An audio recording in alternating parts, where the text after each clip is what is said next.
Alright, I'm going to go on one last rant about UFC 264. And I already told my piece that I really do believe that Dustin won that fight fair and square. And not only should there not be a fourth one, I mean, there could down the line. It's got to be a little drawn out, in my opinion. Because otherwise you're setting McGregor up for another loss. And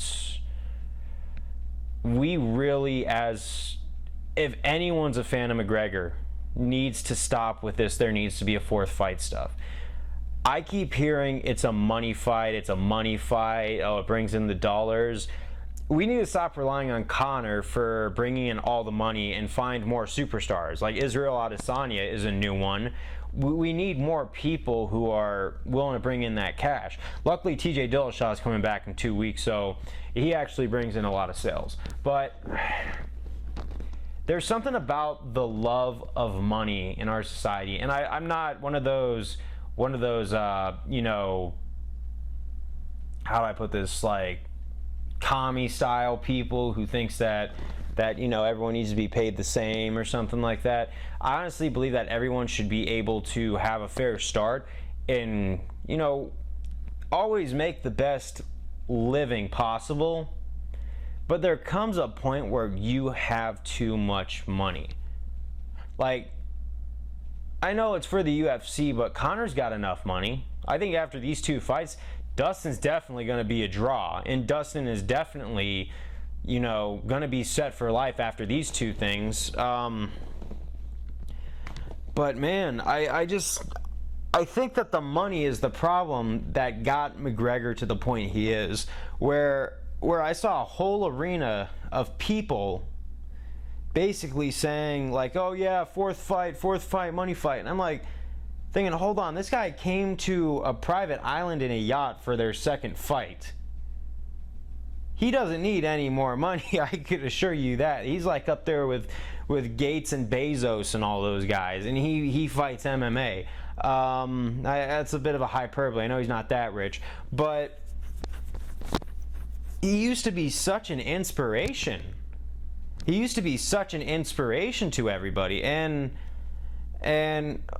he's still an inspiration to people who can't see what's going on, obviously. But to people who saw what happened, he's so consumed with being the best and staying on top when you could only fight for so long, and all these other things that are unrealistic expectations where Conor's not a superhuman.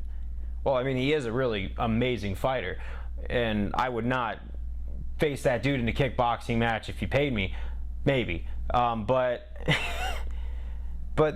it comes to a point where you got to see.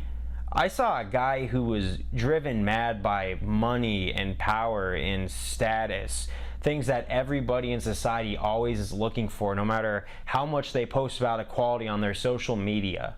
In fact, I think all that stuff on social media is fake.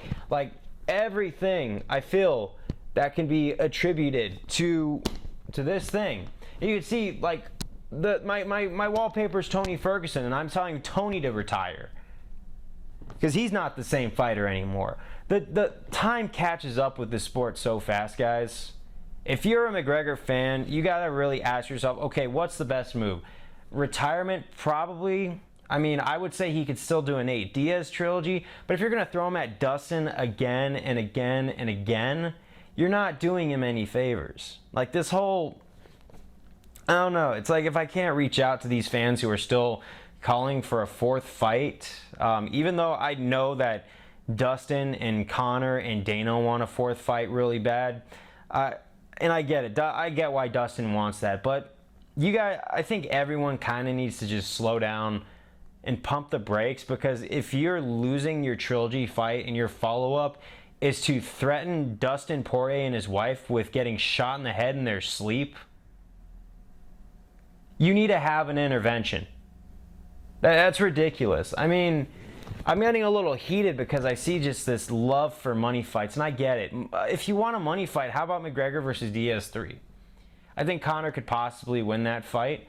I mean, I know Diaz has been fighting a lot, and he's been more active. But, like, for real, guys, I think instead of pushing McGregor, he needs to take a step back, slow down, heal up, and take it from there. Because if you're not looking after the mental health of this dude, he's got no use for being in the octagon, and he's also got no way to be able to spend all that money he spent so much time grinding and working for. The guy's got kids to raise, the guy's got a wife, he's got a family, he's got other priorities, and to throw him back in there because what if he ends up getting killed in there next time? I'm sorry for putting that out there, but that could very well be a possibility. If you're not 100% there mentally, you can make a really fatal error and die in there. I think we gotta really just slow down with this whole Mick talk.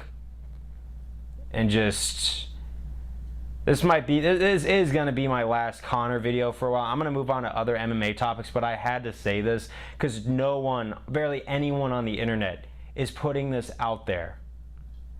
Look after your favorite fighter. I'm saying this because I still appreciate what Conor's done for the sport. He's going to make his own decision, but I'm going to just, this is everything I could do to try and just reach out to the community. But I mean, that's all I can do, is just say this. You know, rest is up to the rest of you. Peace out.